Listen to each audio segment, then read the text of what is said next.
Olá, o meu nome é Wagner e nesse vídeo nós falaremos sobre algo bem interessante. A extração de óleos essenciais por dióxido de carbono, ou CO2, no seu estado supercrítico.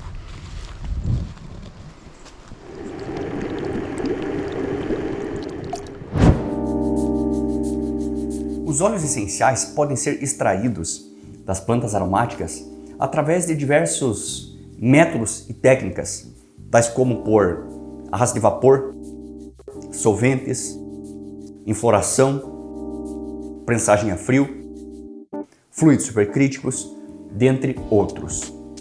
De longe, o método, a técnica mais utilizada é a obtenção por arrasto de vapor. Nesse caso, como o próprio nome diz, a obtenção por arrasto de vapor ocorre pela ação do vapor d'água, que atravessa os tecidos da matéria-prima vegetal e arrasta consigo o óleo contido no interior das glândulas secretoras da planta em questão. Grosso modo, esse é um método que apresenta uma ótima relação custo-benefício. Porém, pelo fato de ele empregar muito calor durante o processo, na faixa aí dos 100 graus Celsius, muitos compostos aí presentes na matéria-prima vegetal acabam se deteriorando durante a extração. Afinal, esses compostos literalmente não suportam o calor excessivo. Esses compostos mais frágeis, eles são encontrados em muitas plantas e, além disso, temos em jogo aí a própria fragilidade física de algumas matérias-primas, como é o caso da rosa, do jasmim, da tuberosa, em que o arrasto de vapor pode sim ser considerado agressivo. Além da degradação, um outro fenômeno não desejável também pode ocorrer na destilação a vapor: a perda de compostos pela dissolução desses em água. É o caso, por exemplo, do álcool fenil etílico, um composto aromático encontrado na rosa que praticamente inexiste nos óleos essenciais obtidos por arrasto de vapor. A boa notícia, enfim, é que esses problemas de dissolução e de degradação, eles não ocorrem em outros métodos que não empregam calor e água. É o caso, por exemplo, da extração de óleos essenciais por fluidos supercríticos, uma técnica que foi inicialmente desenvolvida na Alemanha para se fazer a descafeinação do café. A obtenção de óleos essenciais por fluidos supercríticos é uma técnica cara, moderna e ainda pouco difundida, capaz aí de extrair das plantas produtos de altíssima qualidade, semelhantes inclusive à fração total dos compostos naturalmente encontrados nos vegetais.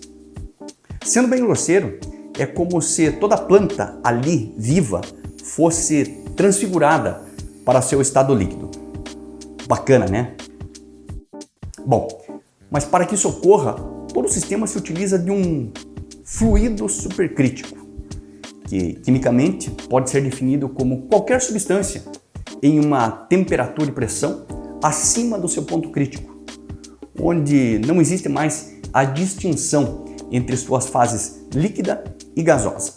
O fluido supercrítico mais empregado nesse caso é o CO2, o dióxido de carbono. E para que possamos entender melhor esse método, vejamos o gráfico a seguir.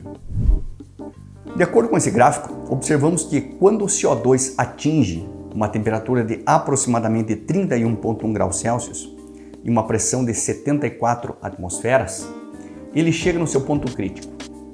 Isso significa que, a partir desse ponto, o CO2 passa a coexistir num estado híbrido, de gás e líquido simultaneamente. O CO2, nessas condições, transforma-se numa espécie de supersolvente, o qual é capaz de extrair, a baixas temperaturas e, portanto, sem degradações, praticamente todos os ativos de uma matriz vegetal, gerando, mais uma vez, produtos de altíssima qualidade. Além disso, o CO2 é barato, inerte, não inflamável, atóxico e pode ser completamente removido do produto final com bastante facilidade, né? O que justifica aí a sua definição como super solvente. Mas atenção, nós não devemos confundir o solvente com o método em si. Afinal, como já exposto, os equipamentos necessários para se fazer tudo isso funcionar são extremamente caros e por isso os produtos resultantes dele também o são.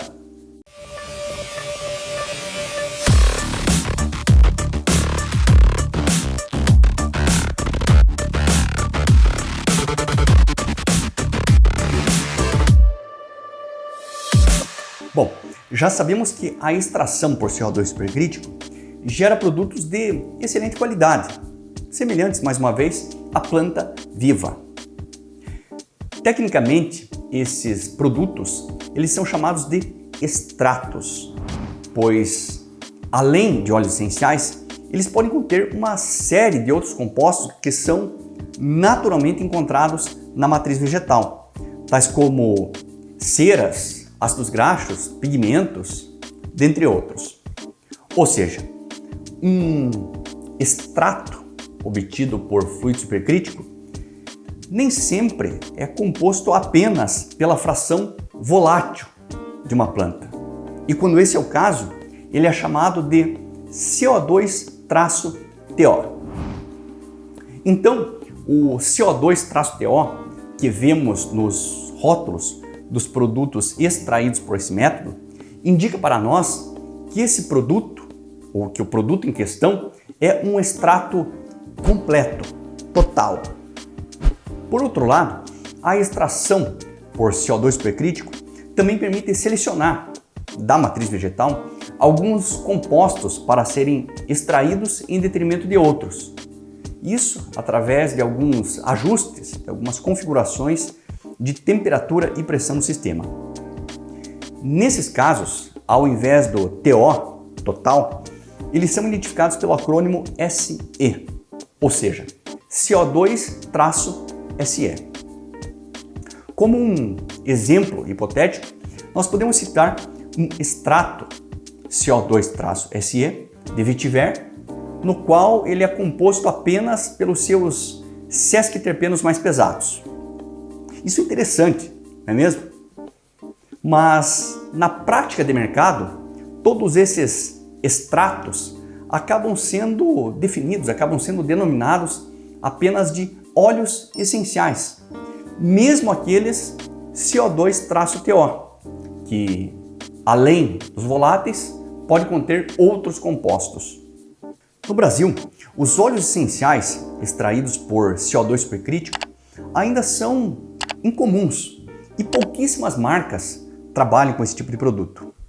É o caso da Quinari, que juntamente com outras poucas pioneiras da aromaterapia no país, disponibiliza na sua linha de fracionados vários óleos essenciais extraídos por esse método. Você ficou curioso para conhecer esses produtos tão especiais? Se positivo, entre em contato com a Quinari ou se não com qualquer um de nossos revendedores aí espalhados pelo Brasil. Mas se você precisa de óleos essenciais extraídos por CO2 supercrítico em grandes quantidades, bombonas, 5 kg, 10 kg, tambores, de repente, 180 kg, fale com a Sintaroma, a nossa indústria de ativos naturais que fica aqui na cidade de Ponta Grossa, no Paraná. Teremos sempre o maior prazer em atendê-los. Um abraço e até o próximo vídeo.